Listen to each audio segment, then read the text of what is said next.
This is Soggy Nachos Podcast. My name is John Got my man Charlie with me, and you're an idiot.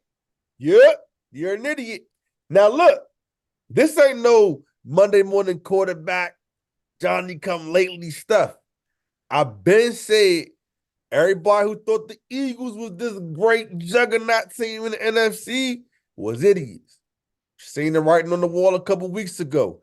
Everybody peace poshed me. Not everybody, but a lot of people peace. Oh, you jumping the gun. It's the hard part of the schedule. Blah blah blah blah. Charlie, not gonna say no names. But anyways, I'm sorry, I'm a little congested today. In any case, what I'm telling you is the Eagles showed us this a long time ago, bro. I seen them starting to falter. Running backs was running all up and through their defense. Their offense wasn't clicking on all cylinders. That whole going to Devontae and AJ Brown only thing, it was just getting real nasty. And I've always questioned Jalen Hurts and that little, and his leadership style. And then now that little story comes out. Now, rumors, blah, blah, blah. I'm just throwing it in the pot just to be messy.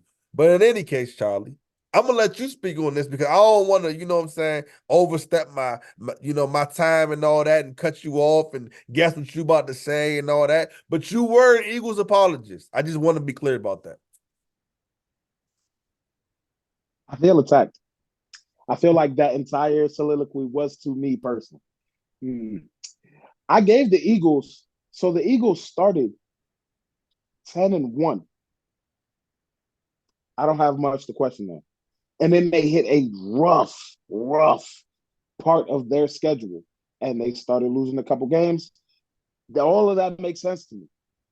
And they lost to the Cardinals and I was served the third bird. There was the Eagles, the Cardinals, and the crow that I must now eat because that's a problem. You can't do that. You can't, as a championship. John Nell asked me, "Are the Eagles a tier one team?" And I said, "Yes. Leave me alone. What are we talking about?" And the answer is no. Leave me alone. What are we talking about? They can't be a tier one team losing to the Cardinals. Tier one teams are the Ravens. And then tier two teams are the 49ers and the Cowboys, unfortunately. And then the tier three teams, we got the Eagles and the likes of those guys. But when you lose to the Cardinals, and I get it, some teams show up and they just think they're going to run through the bad teams, but great teams never do that.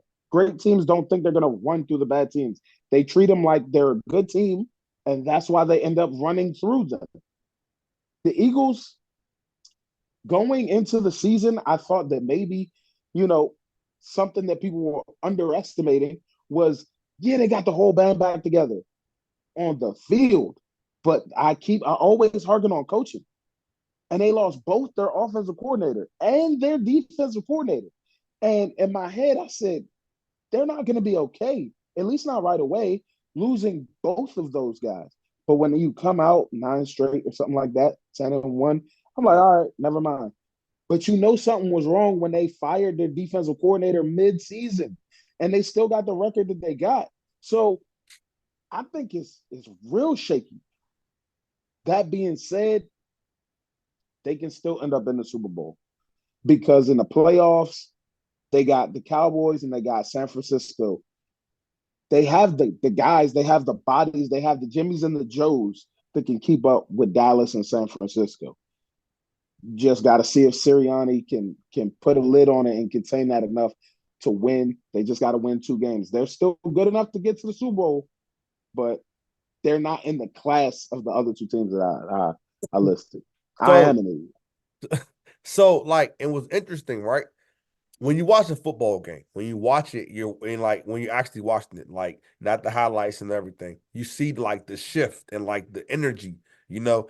And I'm telling you, it was like I don't remember what was the second or third quarter, but James Conner caught that touchdown with like that one-handed catch and that touchdown. Mm-hmm. They had and it tied the game up. The Eagles scored after that, but I just saw like I was just watching that game, or just happened to be watching that game, and like I just saw the Cardinals like think we could beat them. Like in that moment, it just felt like that. And it was like, that's what I'm really basing it on. Like maybe you can call me silly for not using the technical reason. It just felt like dang, they just don't feel like they don't look at them like one of those teams like that. Teams see them as human now. Yeah.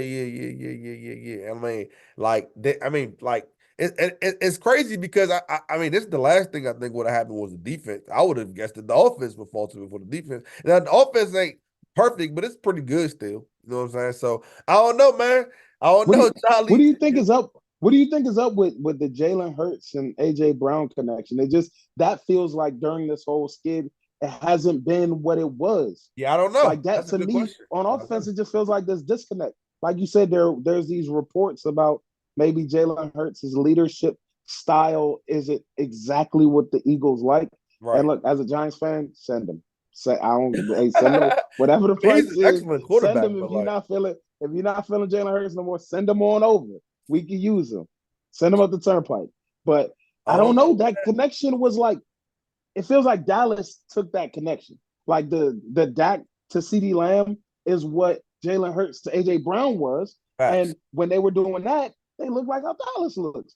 You Facts. know what Soggy Nachos, it's about the weapons, the All quarterback and the about the weapons. weapons. They got a quarterback, they got a weapon. I don't know what's going on. Yeah, I don't know what's going on. It's kind of weird, man, because the offensive line's still pretty good. So I don't know what's going on, man. Rick, she, all my other I Eagle got man, it. Danny from like we got a whole bunch of just a whole bunch of Eagles Look, fans. all you I gotta told you, look. I like to I hate can on the solve it Eagles all. Just because do the tush push every play. I like to say this, man. The Eagles, they like the teacher's pet of the NFL too. That's why I be trying to get on their case because it's like nobody can hate on them too bad. Everybody kind of likes the Eagles or roots for them to win, but like they kind of obnoxious a little bit when they win. You know what I'm saying? But anybody who talks They bad do. about them gets like this, like, all right, just what? Like they get put in their back pocket. And like people who are neutral kind of side with the Eagles. I don't really like it. I don't like it. I'm a Commanders fan. I'm not feeling it. So this is also still sponsored by a little bit of hate, but it's also realistically, I don't think the Eagles. I don't see them making it to the Super Bowl. They might not win a playoff game. Just keeping it real. Look, Just keeping it real. Soggy Nachos rule number 2, coaching matters. Rule number 1 is get weapons. Facts. Anyways, this has been Soggy Nachos Podcast. Thanks for listening. Like, comment, share, subscribe. Tell somebody about us.